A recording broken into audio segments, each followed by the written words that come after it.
What's up, guys? Welcome back. Today we're going to continue to develop our understanding of what it means to set effective goals. Now remember that we previously stated that the majority of our attention should be focused on our process goals. This is because we have almost 100% control over them, and thus we have a high probability of achieving them. This high degree of control in turn allows us to increase the probability of us achieving both our performance and our outcome goals as well. In case none of that makes sense to you, seems like I'm speaking a foreign language, you guys can go back and check out the previous video where we laid out the difference between our process, performance, and our outcome goals, and how much attention we should pay to each of them. Because our process goals include the skills that we can refine and acquire, this means that we have to pay direct attention for our day-to-day habits in order for these skills to get better. But when we talk about paying attention to our outcome goals, we need to keep in mind that attention doesn't always equal action. So what we need in this case is some driving force, a motivation or a purpose, some type of reason that's going to get us to do the things that we want to accomplish. Now, I just want you to take a minute and think about what actually motivates you to engage in what's called goal-related activities, skating, working out, the things that you want to do to achieve your goals. Your answer is most likely going to be the goal itself. For example, if I just ask you,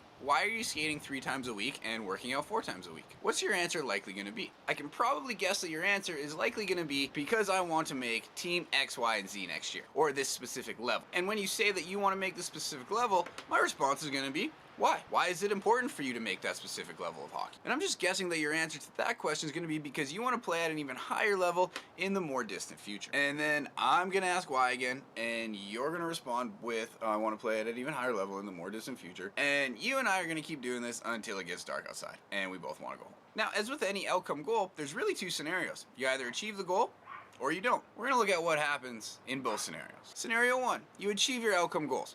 You're happy, excited, maybe even elated, if you will, but these feelings last for a short period of time, and what happens next? After we've reveled in the satisfaction of donning that team's jersey, we're probably gonna shift our attention towards our next outcome goal. In this case, it's probably gonna be becoming the starter on that team. And what does that require us to do? Achieving our next goal requires us to do the same thing that our last goal did. We have to continuously pay attention and try to improve our skills and attributes so that you can have a higher probability of achieving this new goal. Now let's consider the second scenario. You don't achieve your goal. You try out for the team and you don't make it all the way through. Now again, your immediate reaction is probably going to be one of anger, frustration, and maybe just a little bit of dissatisfaction. But then what happens? Again, these feelings last for a very short time until we then have to readjust our attention and set a new outcome goal. In this case, our new outcome goal is probably going to be making a different team. Again, we see that we have to continually pay attention and improve our skills and our processes so that we can achieve this new outcome goal. So we can see that regardless of whether you achieve your goal or you don't, our actions in both scenarios are almost identical. So this means that our actions aren't actually motivated by our outcome goals. They're motivated by something else. Now, this isn't saying that outcome goals aren't relevant. They're important measures of how our skills relate to others.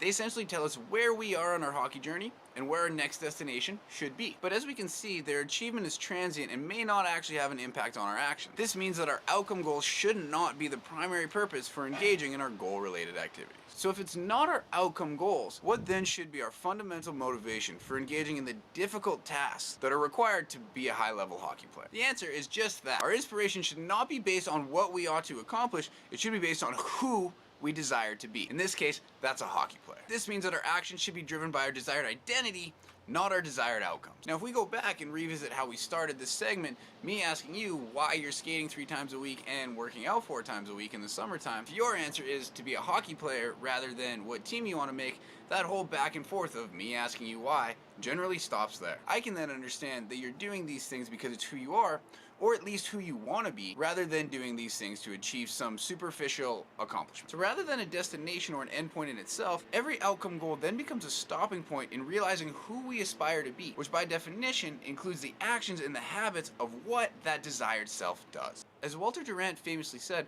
we are what we repeatedly do. Excellence then is not an act, but a habit. Now by this point in the video, you're probably asking yourself how all of this theory and information can help you set goals. I want to let you guys know this is going to be released in 2 different parts. So I did all the writing, did all the recording for the script, and it turns out that I had about 8 minutes of content. So rather than releasing it together, I think it's probably more effective to release it in 2 different sections. That way the information is a little bit more digestible. This is part 1, the second video on goal setting, and I'll release the second one a little bit later this week. Also just want to state one correction from the video. That last quote I attributed to Walter Durant. Turns out it's actually a guy named Will Durant when he was writing writing about Aristotle. And if you guys want to learn any more about identity-based goal setting, I highly recommend checking out the book Atomic Habits by James Clear, or listening to his appearance on the Making Sense with Sam Harris podcast, episode 200. Links and references for those things are down below, and stay tuned for the second part of this video coming out soon.